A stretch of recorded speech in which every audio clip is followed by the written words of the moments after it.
I have a great deal of affection for my father, who always seemed to me and continues to be a sort of paragon of virtue. He's got incredible integrity. And I remember being probably 10 years old and hearing him complain about the work environment that he was working in. And he's been very successful in his career, and yet, in order to get to where he got, he had to endure a good deal of pain. And you know, when you're 10, these things hit you pretty hard. And I never sort of got away from this idea that maybe there's something fundamentally wrong with the way that we build our organizations, that somebody as virtuous as I believe my father is, would be hurt so badly. You know, something needs to be done. And then as I got older, I realized that part of the problem is that I'm just sort of a contrarian in general, and that sort of whatever environment you put me in, I'll figure out like what I don't like about it very quickly. And so my experiences with the corporate world led me to a greater sense of disaffection about the way things get done in those environments. And then in becoming an entrepreneur, I decided that I wanted to do it differently. And what I found is that while you can, it's a great challenge, and that what you're fighting against is not necessarily someone who wants to tell you you can't do it, but what you're fighting against is an entire culture that is so used to doing it the way we've been doing it that it doesn't even know how to think about doing it differently, right? And so that's been a great challenge. And as we got to this TEDx talk and starting to try to articulate this as clearly as possible, it became clear to me that if leaders just had a library of examples of incredible studies, incredible case studies of organizations and leaders and people who are doing things to make business something not so painful, something that places human desire and need and what makes us what we are at the center of the design decisions around how we build our structures, how we build the way we communicate, how we learn and know things as an organization, that maybe those leaders would be a little less fearful. Maybe people who have the political clout to do something about this would feel it, emboldened by these examples and make attempts, experiment.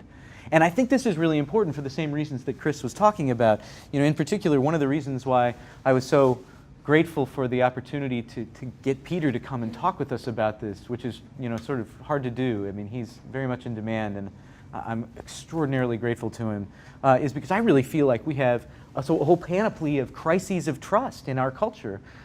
We don't trust one another, we don't trust our institutions, and that a lot of this mistrust coheres around computer. A lot of this. Can't trust our technology. A crisis of technology. Good transition. Yes, a lot of these crises revolve around business, right? And not only do a lot of them revolve around business, it's my contention that business is maybe the one institution in our culture that has both the flexibility and maybe the responsibility to try to affect these changes, right? That rather than trying to impose these changes from outside, that business needs to make the effort to change from within. And that if it does so, it can address these problems. So just to reiterate some of the stuff that Chris said, I mean, a recent poll from 2013 showed that in answering a question about how we deal with other people, the answer, "you can't be too careful," gathered 66%, right? In October of 2013, there was a Gallup poll that found that 70% of the workforce in the US and Canada are either not engaged or actively disengaged while they're at work. And these are the best numbers anywhere in the world, right? So I also believe that human beings, just in the aggregate, don't realize their awesomeness, right? That all of us are amazing, and that a good deal of what it is that we have to offer, that we could do, that we could realize in our lives, we don't because just somebody didn't notice at the right time. The system couldn't accommodate it, or even worse, that the system or some of us led that person to believe that they didn't have anything. They weren't able to do anything. There wasn't an amazing future in store for them. And so I believe that one of the most important components of addressing this, of making business more human, is trust. And I believe that trust is fundamentally a creative act. And that's why I'm so pleased to have Peter here. I don't think trust is something that can be algorithmatized or mechanized or explained by Google. I think that it's something that has to be done, as Peter says, belly to belly, B2B, right? I mean, we have to. Sorry, I stole your joke, man. No, it's good. That was better. You said it the right way. And so one of the ways that I came to learn about or think about this idea of trust as a creative act is through this idea of homophily, which I learned about through a guy named Ronald Burt. And just today, Peter, in evidence of his amazingness, put me on the phone with a woman named Dr. Karen Stevenson, who it turns out is the world's foremost expert on social capital theory. And I said, oh, Ronald Burt, who I've read a ton of, and homophily bias. And she goes, yeah, my work predates his. So yeah, it was an incredible conversation though. But let me explain what homophily is. Homophily bias is the tendency that we have to cluster, right? We get together with people that also know each other, right? And you can see three clear clusters up here. Say that 3 times fast. 3 clear clusters up here, right? And what you'll note is that James, not that James, but James up here has high homophily bias. The people that James know also know one another. And it also means they know the same stuff, right? Robert, on the other hand, has low homophily bias, right? He's connecting multiple networks.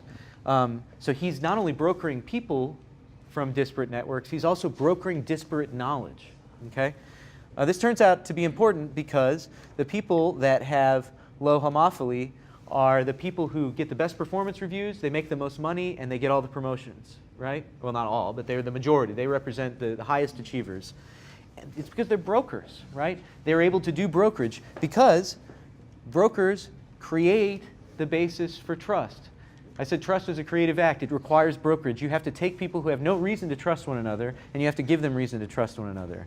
And so how do you do that? Well, Peter is an exemplar of trust in business. His trust network the example of Dr. Stevenson today. I mean, what happened in that moment is that we were talking about social capital theory. We were talking about the Be Human Project and how important, I thought social capital theory was to this idea. And he said, oh, you got to talk to, and he pulls his phone out and calls the world's foremost expert on it and puts it on speaker and says, okay, you're going to talk to her now, right? And it immediate change, and it was because there was a profound and deep trust basis there. And so understanding how that works, I think it represents real legitimate paradigm shift kind of stuff. I mean, for as sort of hackneyed as that phrase might be now, I mean, this is a legitimate example. When he says instant change, it's real. When you go through it, it's sort of disorienting.